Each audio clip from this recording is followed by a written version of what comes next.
Is it good? Alright. What's up, YouTube? This is here, Team the Valley, and then we got special guests here. We got JJ. Alright.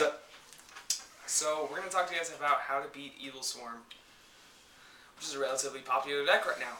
And the reason we got JJ here, not only is he my teammate, as you guys probably don't know, he runs Evilswarm. Swag. So, JJ, what are the strengths of Evilswarms? Whoa.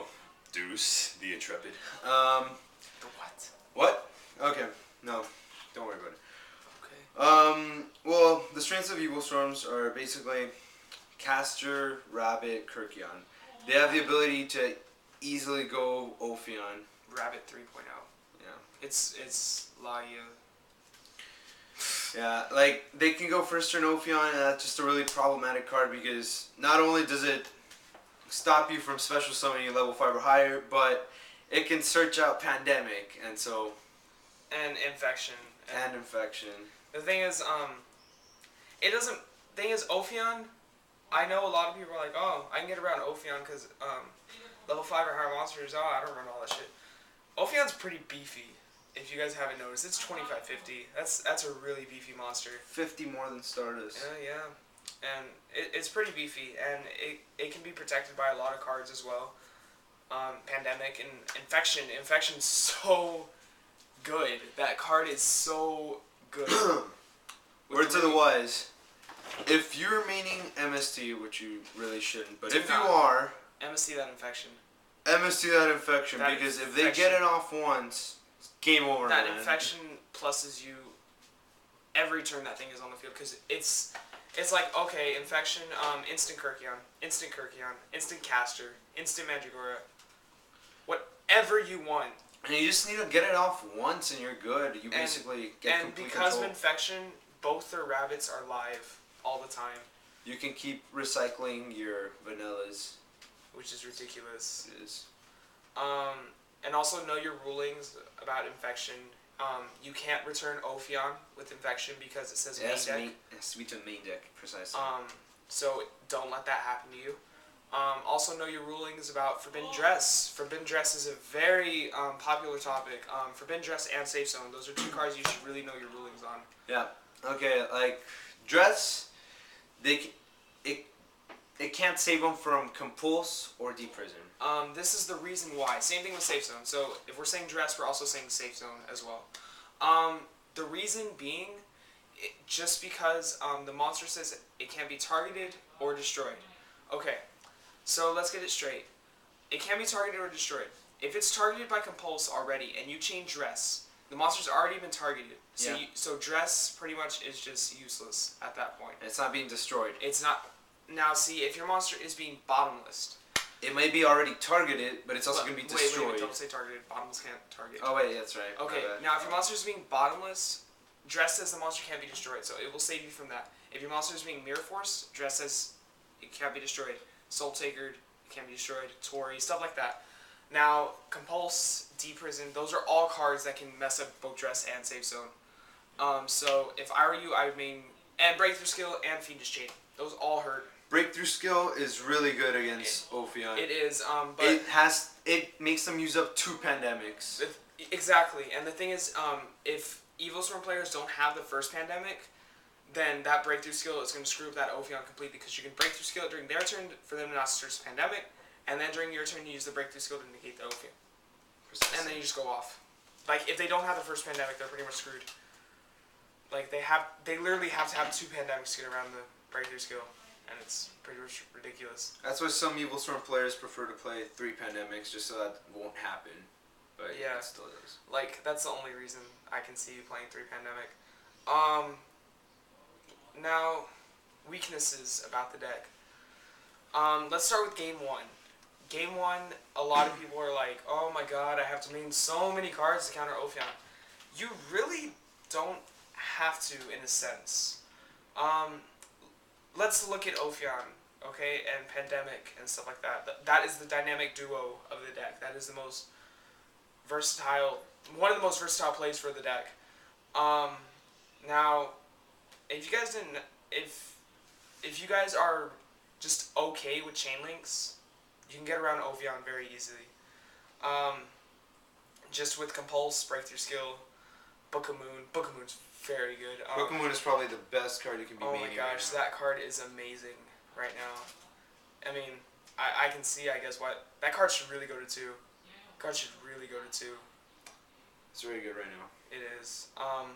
Another card, it's a hidden gem right now, in my opinion. If you're not hurt by a lot of continuous stuff and you're still maining MST, I would swap your MSTs with Forbidden Lances. If you struggle with Ophion at all, Forbidden Lance screws it up completely because Lance always wins when you're trying to run over Ophion. Because they can't pandemic during damage. Exactly, they can't pandemic during damage step. And some people are like, oh, maybe I can expect this Lance. Oh, activate pandemic, you just chain Lance. Lance always wins. Just know that against swinging and an Ophion. It just always wins. Now, game 1, you just pretty much have to have chainable cards, and that's difficult for a lot of people, but that's pretty much how you win that matchup, is chainable cards.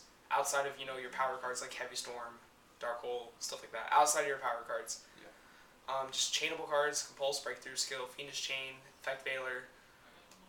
All that's good. They're just all really good cards. It stops Kirkion. And also know your rulings about Caster.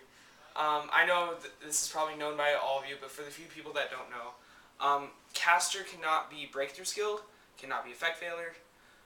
It can only be Skill Drained if Skill Drained is already face up on the field, and so on and so forth. Because Caster effect is... Let me read Caster. I'll just read Caster for you guys. During the turn that this card is normal summon, you can normal summon one Evilswarm monster in addition to your normal summon set. You can only gain this effect once per turn. Now the thing is, once it hits the field, its effect has already been triggered because it's I don't know how to explain it. I know it's some type of it's not a continuous effect. I think it's not a continuous effect. It's not.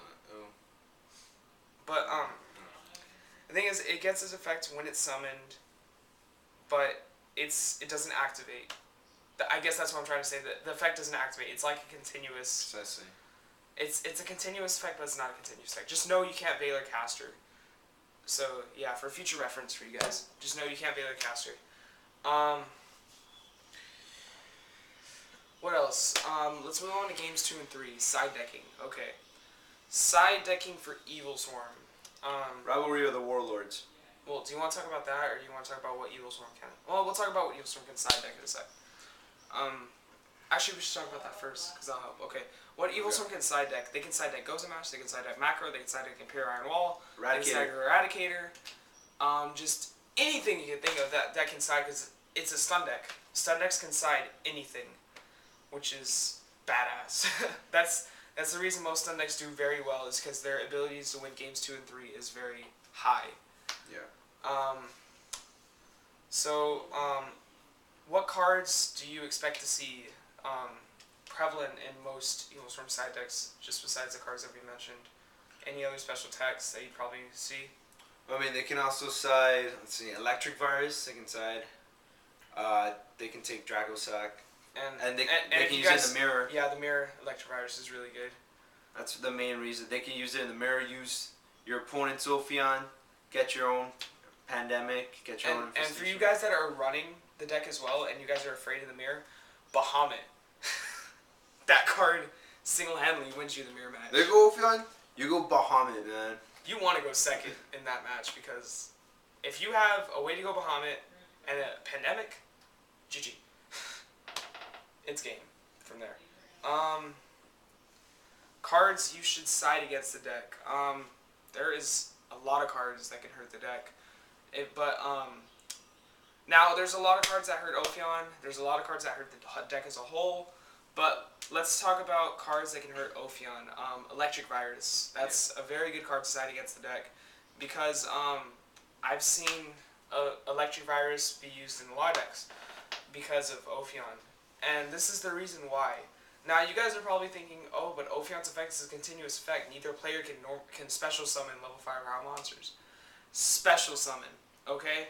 You can still tribute Ophion to summon a level 6, and that way you already got rid of Ophion. That's a really good way.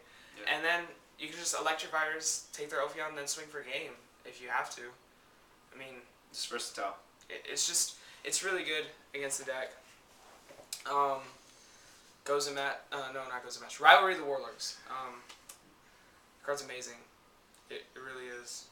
Fiendish Chain. Fiendish. That's Well, well. if they don't have Pandemic, it's good.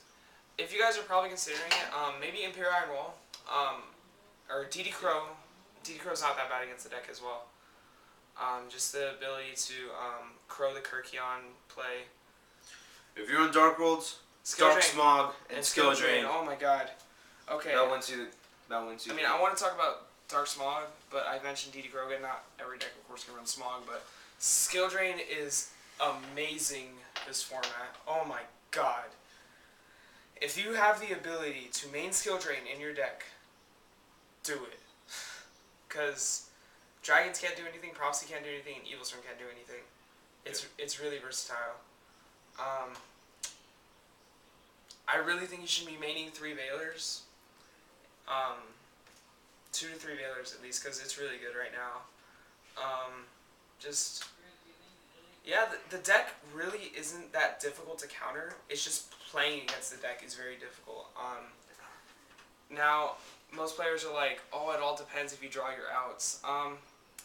That's not always the case, but you just have to play really smart against that deck, because that deck is very difficult to play against. Now, you guys are probably like, oh, but Dragon Ruler is just a big smack in the face for most people. I mean, shit. I mean, that deck's just stupid. Just, if you lose to that deck, it just happens. I mean, too many ways to count that deck rolls. Yeah. But, definitely be aware of Evilswarm if you guys are attending this week's 3-box. There'll probably be a good amount. There is going to be a good amount. So yeah, be prepared for Evilswarm and Dragon Rulers and stuff like that. You got anything else you want to say, JJ? No, You're good? Alright. This is Deuce and JJ. Team the Valley, and we're out, guys. Later. Peace.